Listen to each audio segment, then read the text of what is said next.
félrektelenítés oltásra hoztam a kutyámat, és szeretném regisztrálni. Milyen oltásra hozta a kutyust?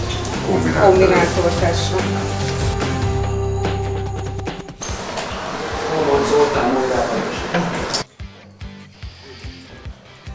Kívánok! Miben segíthetünk, mi lesz a teendő vele? Oltásra hoztam a kutyuskámat, ezek kötelező oltásra. Kötelező oltás az csak veszettség, vagy legyen kombinált, hogy benne van a veszettség, szeretném a kombináltat kérni. Legyen akkor az összetettek. Menjünk a biztosra. Jó, rendben van. Saját kutya évek óta volt? Kutyám, így van. Rendszeresen oltottam már jó régen örökben. Tehát akkor nem most történt a menhelyből? 6 évesen semmi.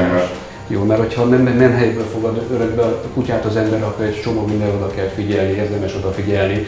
Az előző éveiről bármiféle információt be kell szerezni, oltásairól, félrektelenítéséről, esetleges betegségéről tudni. Nagyon fontos, hogyha csip van a kutyában, azt át kell írni.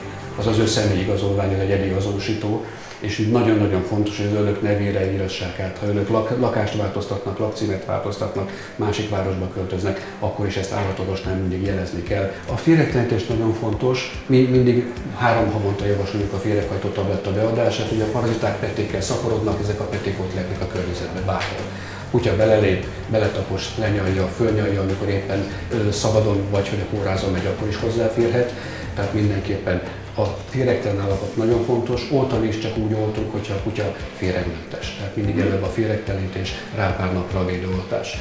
Van egy újabb probléma, ami korábban egy mediterrán betegség volt, szúnyogok terjesztik a szívférgességet, ami igazándiból tüdőerekben élősködő féreg, de belógnak a szívüregébe, és ezért szívféregként terjedt el a köztudatban. Amiket szúnyogok terjesztenek, ennek van egy másik formája ugyanennek a féreg családnak, a bőrférgek, amik szintén Dirofilaria családnévbe tartoznak, ők meg a bőr alatti kis csomókat okoznak, hogyha a szúnyog fertőzött ezekkel a fertőző mikrofilária kicsi féregalagokkal. Ezeket beolthatja a szúnyogtelefonban. Milyen készítményt tud ajánlani, amivel minden ellen tudok védekezni? Több variáció van, léteznek nyakörvek, amelyek sok mindent tudnak, léteznek spotonok, nyakra csöppentető, bőrre csöppentető oldatok, amelyek általában kombináltak, van amelyikben csak egy hatóanyag van, van amelyikben több. Van olyan készítmény, ami bolha kullancs ellen működik, van olyan készítmény, ami bolha kullancs és szúnyog ellen is működik. Hát célszerű akkor egy nagyobb védettséget kialakítani, hogy minden ellen meg tudjuk védeni az állatot.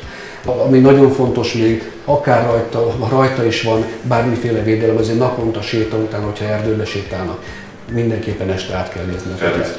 Mert ha megtalálják a kullancsot, amíg nem furta be magát, a kullancsnak kell egy 24 óra, amíg megtalálja azt a vékony bőrt, ahol eléri a közeli felületes ereket, becementezi magát, az első 24 óra előtt, hogyha sikerül kivenni, akkor ha otthon ezt nem tudják megoldani, akkor bármelyik állatorvos ebben szívesen segít. Előfordulhat bármilyen állatharapás, akármi ambuláns kezelés, mondjuk nem tudok rendelési időben jönni az állatorvoshoz, mit javasol, hova forduljak?